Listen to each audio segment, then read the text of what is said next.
So today's lesson is going to be the first in our Algebra 2 unit, and we're just going to focus on the idea of Nags, or N-A-G-S, and that acronym represents the numerous ways that we can represent numerical data in a function. So the N is going to stand for numerical, the A stands for algebraic, the G stands for graphical,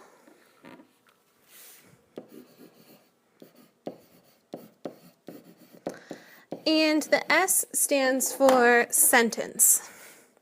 So we're going to be looking at ways that we can interpret data in these four different modalities.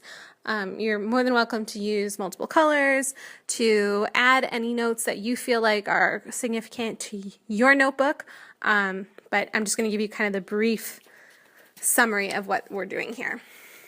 So if you flip your tab open from the middle, what you're going to have are these interior squares that we're going to take our notes on. So it's almost like flipping up a little folder, a little window, and now we're going to take our notes inside the foldable. So when we talk about numerical representations of graphs, what we're really talking about are the ordered pairs. And if you remember anything about a coordinate plane from Algebra 1, you know that there are coordinate pairs that get placed on a particular XY axis. And when we write ordered pairs, they get written in the order X, comma, Y. And then they're placed along the graph. So if we have a set of ordered pairs, those pairs will be placed in larger brackets, and there will be several pairs. So we might have 0, 2, 2, 4, and so on. We'll have several ordered pairs within that data set. Another way that we can numerically write data is within an input-output table. So input, output.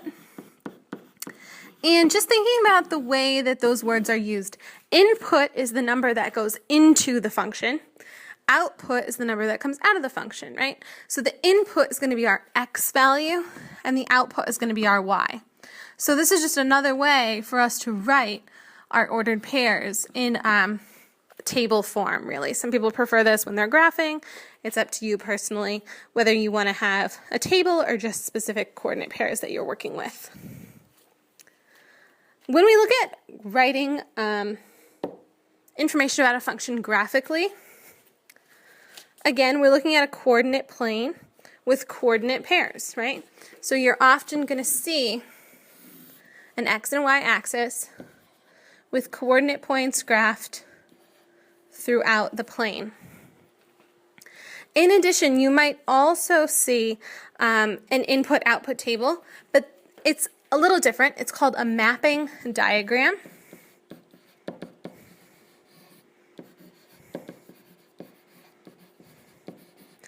And the key difference between an input-output table and a mapping diagram is that in an input-output table, every specific coordinate point gets its own row of the table, right? So we had two coordinate points that were our examples, 0, 2, and then 2, 4. Each of those get their own rows within the table. In a mapping diagram, you may have, for example, two coordinate points that lie on the same x-axis. So if you can see, I just plotted these 2 points along this line of x, which means when I graph them,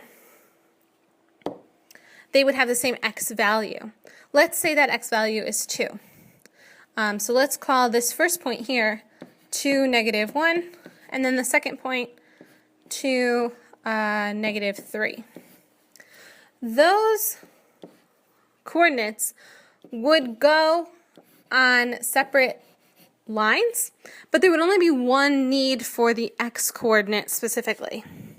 So even though my coordinate point 2, -1 and 2, -3 are two distinct points, because the input value is the same, I don't need to repeat it.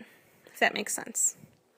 So specifically, you can have more output values than you do input values in a mapping diagram.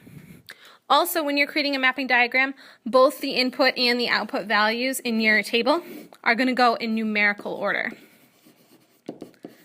And then you draw your arrows to connect the input values to the appropriate output values. So we'll do a few more examples of that in class, but I just wanted to touch base on the differences between an input-output table and a mapping diagram. Moving on to the algebraic section in your notes. Again, flip open that tab so that you can write on the inside. When we talk about things that are algebraic, we're looking at actual functions or ways to write functions, right? So even though we may not be using variables yet, we're still thinking about what numbers can be represented by and how we can phrase those in numerical expressions. So for example, if I knew that milk was $4 a gallon,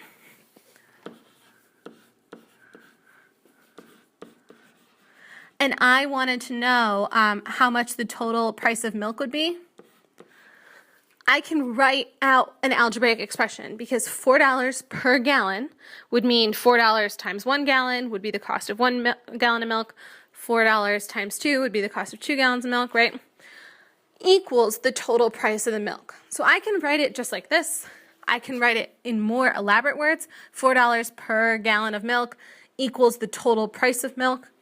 I can just write it as a very specific function for G equals T, right? These are all algebraic expressions. Another example, if I have a certain number of pieces of candy, so if I have pieces of candy in a bag and I want to know how much candy each person will get if there's 15 people, I want to divide that candy evenly into 15. And then I'm going to know how many pieces of candy each person gets. So I can write that just with variables, or I can write it a little more elaborated. Sometimes people like to write out the pieces divided by 15 equals pieces per person. Especially when you're first writing your own algebraic expressions, it might help you to create more descriptions with your words. I would say whenever you do this, just make sure that one specific component of your equation is in parentheses. So I don't feel like instead of having the total number of pieces divided by 15 equals the number of pieces for each person, I feel like it's equals the number of pieces times the number of people, right? You want to make sure that you're very clear as to which parts of that equation are single variables. The last representation that we'll look at is sentences, and this should be pretty straightforward. We're just thinking about how sentences represent equations. So if I was going to say 2 candy bars cost $1,